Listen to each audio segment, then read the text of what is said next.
After World War II, the United States emerged as the world's undisputed economic powerhouse, standing tall while much of the globe lay in ruins. American cities buzzed with new energy, and factories worked around the clock to meet both domestic and international demand. While Europe and Asia struggled to rebuild from devastation, American factories thrived, fueling a booming economy that seemed unstoppable. The U.S. became the engine of global recovery, supplying goods, machinery, and expertise to a world eager to rebuild. U.S. companies like General Motors and U.S. Steel dominated global markets, setting standards for innovation and scale. The dollar became the world's trusted currency, a symbol of stability and prosperity, used in trade and held in reserves by nations everywhere. This era, often called the American century, was about more than just industry. It was about shaping the global order. America's influence extended into politics, diplomacy, and culture, touching nearly every corner of the planet. The U.S. helped create institutions like the World Bank and IMF, promoting a brand of capitalism that favored American interests and values. These organizations set the rules for global finance, with Washington at the helm. American culture, from Hollywood movies to Coca-Cola, became global icons, shaping tastes and aspirations worldwide. The American dream was exported, promising opportunity and abundance. For decades it seemed unthinkable that the U.S. would lose its economic edge. American business leaders exuded confidence, and Wall Street symbolized the nation's financial might. But American success helped other nations rebuild. Germany and Japan rose from the ashes, and eventually China began its own rapid modernization, transforming into formidable competitors on the world stage. China, with its vast low-wage workforce and government-driven industrial policies, became the new manufacturing hub, attracting investment and jobs that once belonged to American towns. American companies moved factories overseas to cut costs, a process known as globalization. This shift promised efficiency and lower prices, but it also had unintended consequences. This shift made corporations richer and goods cheaper for consumers, but it devastated American factory towns, leaving once thriving communities struggling to survive. Well-paying jobs vanished, and communities faced decline. Families who had relied on manufacturing for generations suddenly found themselves without a safety net. The industrial base that powered U.S. supremacy was shipped abroad, piece by piece, as factories closed and equipment was sent overseas. The cracks in America's unrivaled power began to show, as headlines warned of economic decline and the loss of global leadership. These changes set the stage for today's economic anxieties and political upheaval, fueling debates about trade, jobs, and the future of the American dream. Understanding this history is key to grasping the rise of trade wars and the complex forces shaping our world today. The story of American dominance is also the story of its vulnerabilities, a reminder that even the greatest powers must adapt to survive in a changing world.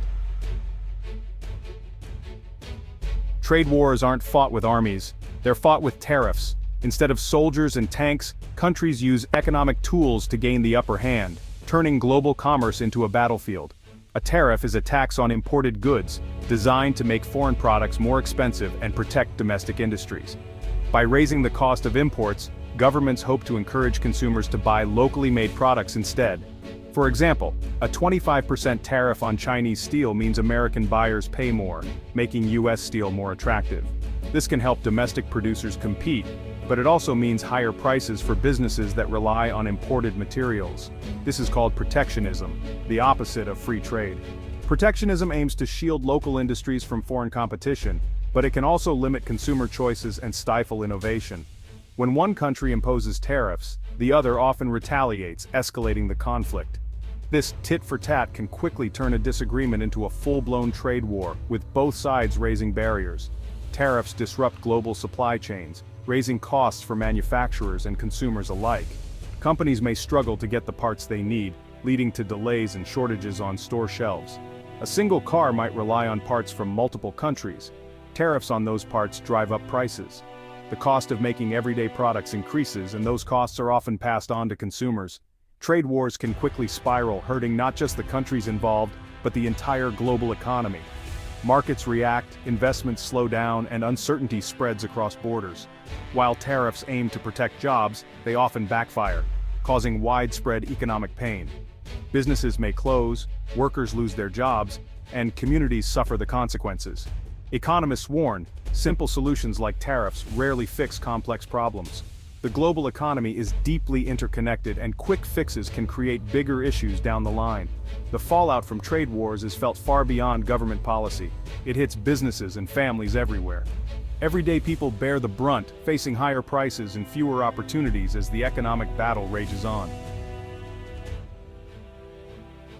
President Trump's trade war with China was rooted in long-standing grievances that had simmered for decades, shaping the economic relationship between the two superpowers.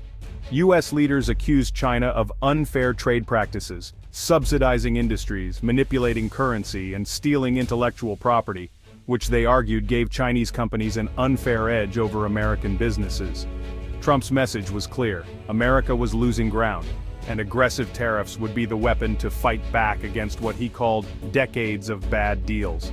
He promised to revive American manufacturing and bring back jobs that had vanished, appealing directly to voters in hard-hit Rust Belt states who felt abandoned by previous administrations. The trade war was as much about politics as it was about economics, a bold signal to those left behind by globalization that their struggles were finally being recognized at the highest level. But the real issue ran deeper than tariffs or trade deficits. American corporations had chosen to move jobs overseas in pursuit of higher profits, leaving communities hollowed out. Tariffs targeted China, but the root problem was a system that prioritized corporate gains and shareholder value over the well-being of American workers and their families. The trade war, in reality, treated only the symptoms, not the underlying causes of industrial decline and economic dislocation. Instead of reversing decades of decline, it highlighted the urgent need to rethink the very foundations of American capitalism and the choices that led to widespread job losses. The focus on trade deficits missed the bigger picture, structural changes in the global economy, and the policies that encouraged offshoring. True recovery requires understanding and addressing why jobs left in the first place, and what it will take to rebuild a sustainable future for American workers. In the end, the trade war was just a bandage on a much deeper wound, one that demands real solutions, not just political gestures. Tariffs were meant to help American workers, but the reality was more complicated. Many U.S. manufacturers rely on imported materials. Tariffs raised their costs, forcing tough choices, cut profits or raise prices. Small businesses struggled most, squeezed by higher expenses. Retaliatory tariffs from China hit American farmers hard, especially soybean producers, leading to financial ruin for many. Promised manufacturing jobs didn't return. Companies shifted supply chains to other low-wage countries instead. The result: economic disruption and pain for workers, with little gain. Tariffs failed to solve the core problem of job loss. Trade wars hit home in the form of higher prices. Tariffs on imports mean extra costs for businesses, which get passed down to consumers. Everyday items, electronics, clothes, furniture, became more expensive for American families. These price hikes act as a hidden tax, hitting low and middle-income households hardest. Studies showed American consumers bore most of the tariff costs. The policy aimed to punish China, but ended up draining American wallets. Higher prices reduced purchasing power and slowed economic growth. The true cost of the trade war was felt at the checkout counter. America's golden age, 1950s to early 1970s, offered good jobs, strong unions, and broad prosperity. A factory job could support a family and build the American dream. Today, secure manufacturing jobs are rare, replaced by lower-wage service work with fewer benefits. Union power has faded and wages have stagnated while costs soar. This shift was driven by corporate decisions to cut labor costs and move production overseas. The economy became more focused on finance than making things. Wealth concentrated at the top, while workers' share declined. The trade war tried to recapture the past, but misdiagnosed the problem. The real cause of decline was a shift in American capitalism's priorities. Blaming other countries won't fix what's broken at home. Restoring shared prosperity requires deeper change. The nostalgia is real, but the solution lies within. If tariffs aren't the answer, what is? The real solution is rebalancing power in the economy, giving workers a stronger voice. Strengthening unions and collective bargaining can help ensure fair wages and benefits. Supporting worker-owned businesses like cooperatives keeps profits and decision-making local.